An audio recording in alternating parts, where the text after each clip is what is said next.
जमीन को हमारे यहाँ के सांसद राजीव प्रताप रूडी ने ऐसे तरीके से फंसा कर रखा है। 5 करोड़ का जमीनें खरीद लीजिएगा, जाके दाखिल खारिज करा कर रसीद नहीं कटाइएगा तो जमीन आपका हो जाएगा। विधायक जी अपना चीनी मिल का क्वार्टर कब्जा करके कहते हैं मेरा राजद प्रखंड कार्यालय है। बिहार सरकार उस समय के सरकार में जब बिहार सरकार मालिक लोगों से, जमींदार लोगों से रिटर्न लेती थी, उस समय जिनका ये जमीन था उन्होंने अपने नाम से रिटर्न दिया है। ये लोग पेपर में निकालता है क्या कि चीनी मिल की जमीन पे अवैध तरीके से 35 लोगों ने दुकान बनाकर कब्जा कर रखा है। 1895 के आसपास में ये चीनी मिल यहाँ पे आया। इसका रजिस्टर्ड नेम है आपको Kanpur sugar workers company limited. Kanpur का कोई आदमी यहाँ पे आया होगा। देखिए 1956 के बाद रजिस्टर 2 आया। 1956 के बाद से 1968 तक का रजिस्टर 2 मरहौरा अंचल में शासन यहाँ के नेता हैं। नेताजी के पास अपना कमीशन जाता है, प्रशासन के पास अपना कमीशन जाता है, मकान बन रहा है तो नहीं है। तो फैक्ट्री की देखभाल के लिए हाथ किसकी होनी चाहिए? मैं इस बात को मानता हूं, चलिए फिर भी यहाँ के हजारों घर कहता है कि इन लोगों का ये लोग दोषी हैं, सांसद विधायक। मैं मानता हूं कि लोग दोषी नहीं है, मैं क्लीन चिट देता हूं, लेकिन इसकी सुरक्षा क्यों नहीं करवाई गई? इसकी देखभाल कौन करेगा? कॉन्स्टिट्यूशन ऑफ इंडिया कुछ कहता है ना जी, अपने धरोहर को बचाने के लिए। तो क्या आप नहीं जानते हैं, लोकसभा में जाते हैं, विधानसभा में इसकी देखभाल कौन करेगा? कौन करेगा? उसी झांसे में तो बहुत सारे किसान लोगों को भी 2006 में फंसाया गया। हम लोग को किस तरह से फंसाया गया उनका? 2 ट्रक हम लोग का गन्ना मिला, मुझे मिला था 2 ट्रक बोने के लिए। लगभग 10 बीघा के आसपास हम भी गन्ना बोल दिए उसे झांसे में आके। जब गन्ना तैयार हुआ उसके बाद पता चला कि फैक्ट्री तो चालू ही नहीं हुई। सारे घोपरास और जानवरों को इससे बर्बाद हो गए। पूरे 10 बीघा वो कौन देगा? 10 बीघा गन्ना बोने के बाद वो पैसा पूंजी जो लगा हुआ था घर से वो तो सारे बर्बाद हो गए। तो झांसे में ही आए ना हम लोग। हम लोग जैसा काफ़ी गरीब लोग फंसे हुए थे, जो 10 बीघा, 5 बीघा, 2 बीघा, 10 कट्ठा लोग बोए थे कि अच्छा मुनाफा मिलेगा, अच्छा मुनाफा मिलेगा। वो तो लोग सारे लोग इसे झांसे में फंस गए। अच्छा आलोक जी, ये जो ज़मीन है यहाँ पर जितनी है, ये ज़मीन बिहार सरकार की थी या किन्हीं ने दान किया था? बता रहे हैं आपको। राजीव प्रताप रूडी ने 2 छल किया था। बसंत जी को पता था कि एक ही छल किया है, मुझे दूसरा छल भी उनका पता है। पहला छल के बारे में आपको बता दिए कि फैक्ट्री को नहीं चालू होने देने का सबसे बड़ा दोषी राजीव प्रताप रूडी है, क्योंकि पहला चोरी उन्हीं ने करवाया था। उन्होंने चोरी करवा, यहाँ का पहला चोरी करवा जिससे खाता खोल दिया। उसके बाद से लेकर आज तक यहाँ के विधायक जी के जो भी गुर्गे लोग हैं वो लोग। कौन विधायक? जितेंद्र कुमार राय जो हमारे विधायक हैं, अभी वर्तमान विधायक भी हैं और अभी तो हाल में मंत्री भी बने हैं, उनके गुर्गो लोग वहाँ पे आकर चोरी करते हैं। देखिए चोरी करने के लिए कोई बाहर से आदमी आता नहीं है। और यहाँ फैक्ट्री से देख लीजिए तो एसडीओ आवास और डीएसपी आवास मात्र 200 से लेकर 150 की दूरी पे है। मरौरा थाना भी समझ लीजिए कि 100 मीटर की दूरी पे, कोई ज़्यादा दूरी पे है नहीं। तो ऊपर से शासन नहीं है जिसका आदमी लोग यहाँ पे चोरी करता है प्रशासन के सामने से।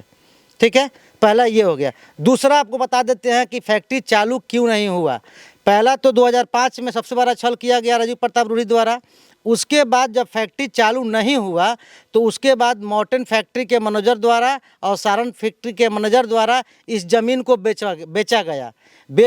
सबसे पहला भी बेचने वाले में राजीव प्रताप रूडी का ही हाथ था। अच्छा, ये ज़मीन था किनका? देखिए हम बता रहे हैं। इसका आपको सबसे पहले चीनी मिल आया। 1895 के आसपास में ये चीनी मिल यहाँ पे आया। इसका रजिस्टर्ड नेम है आपको Kanpur sugar workers company limited. Kanpur का कोई आदमी यहाँ पे आया होगा उस समय, तो अपने पीठ पर तो ज़मीन लेकर आया नहीं होगा। यहाँ के किसी ना किसी से ज़मीन लिया होगा उस समय के सरकार में। आज अगर हम देखते हैं तो 1920 का सर्वे के अनुसार इस ज़मीन का खतियान जो है किसी और के नाम पे है, जिसका रिकॉर्ड समझिए कि आज तक चला आ रहा है। लेकिन आप मरहौरा समझिए कि खतियान के अनुसार बता रहे हैं। उसके बाद बिहार सरकार उस समय के सरकार में जब बिहार सरकार मालिक लोगों से, जमींदार लोगों से रिटर्न लेती थी, उस समय जिनका ये ज़मीन था उन्होंने अपने नाम से रिटर्न दिया है। 1956 तक बिहार सरकार लास्ट रिटर्न 1956 में ली थी, जिसके बाद रजिस्टर 2 आया है। आलोक जी याद रखिएगा, आप स्टेटमेंट दे रहे हैं तो आपसे डाटा भी खंगाला जाएगा। कोई दिक्कत नहीं है, मेरे पास डाटा है। हाँ, तो प्रताप रूडी ने रिकॉर्ड से फरवा दिया है, लेकिन मेरे पास डाटा है। देखिए 1956 के बाद रजिस्टर 2 आया। 1956 के बाद से 1968 तक का रजिस्टर 2 मरहौरा अंचल में नहीं है। हाँ, नहीं। ठीक है, 1956 के बाद से लेकर 1968 तक का रजिस्टर 2 मरहौरा अंचल में नहीं है। मरौरा अंचल में 3 गो रजिस्टर 2 चलता है, सारण फैक्ट्री के नाम से, मॉर्टन फैक्ट्री के नाम से और चीनी मिल के नाम से। जबकि पहले चीनी मिल आया, चीनी मिल ने अपने ज़मीन में से सारण फैक्ट्री को बसाया, अपने ज़मीन में से मॉर्टन फैक्ट्री को बसाया।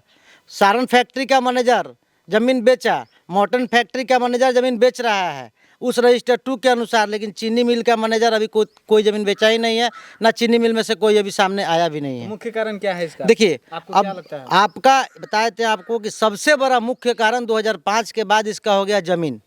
ज़मीन को हमारे यहाँ के सांसद राजीव प्रताप रूडी ने ऐसे तरीके से फंसा कर रखा है, ऐसे तरीके से फंसा कर रखा है। आपको अभी हम शॉर्टकट में बता रहे हैं, इसका चिट्ठा बहुत लंबा चौड़ा इस जमीन है। का देखिए हकदार कौन है? देखिए कौन है? देखिए हम बता रहे हैं, अभी किसके पास इसका मालिकाना हक है? हम बता रहे हैं, सुनिए ना।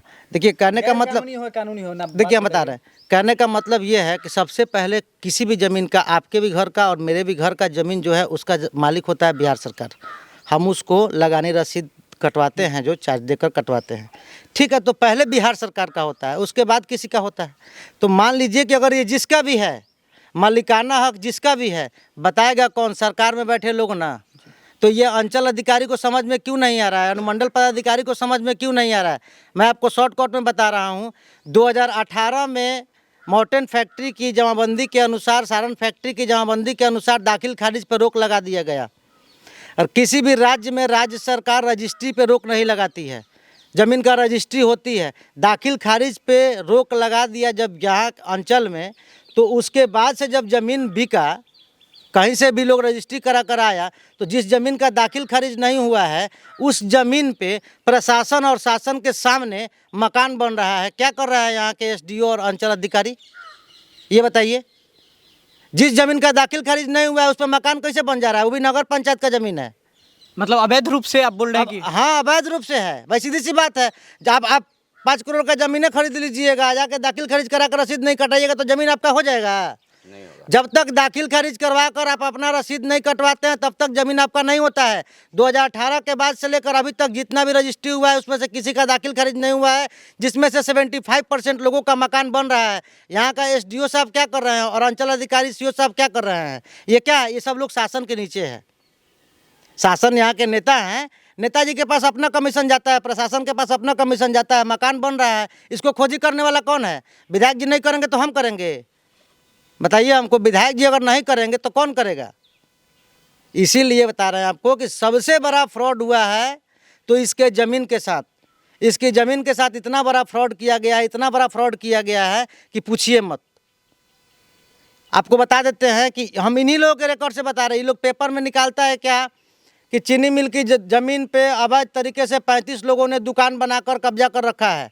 उसके ऊपर केस भी चला दिया गया, जिसमें से एक मेरा भी दुकान था, मैं भी उसमें गुनहगार था, लेकिन मेरा दुकान अतिक्रमण मुक्त करा के हटा दिया गया। बाकी 34 गो लोगों द्वारा अंचल अधिकारी को, एक दुकानदार से 2000 रुपये का महीना जाता है, उसका दुकान आज तक नहीं टूटा है। फर्जी केस चला था क्या केवल मेरे लिए? बताइए। आपका दुकान हटवा दिया? जी, बाकी 34 लोगों का दुकान आज भी है। जो भी पैसा देगा उसका दुकान रह सकता है, जो पैसा नहीं देगा उसका दुकान नहीं रहेगा। मैं पैसा नहीं दिया भाई, सीधी सी बात है। चीनी मिल के ज़मीन का मैं अंचल अधिकारी को पैसा क्यों दूंगा? उसका ज़मीन है, कह दे कि मेरा ज़मीन है तो सब लोग को हटा दे।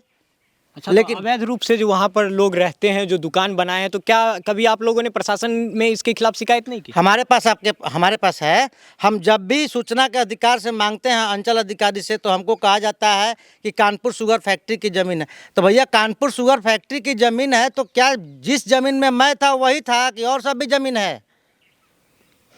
बताइए, जिस ज़मीन में मैं था कि और सब ज़मीन है?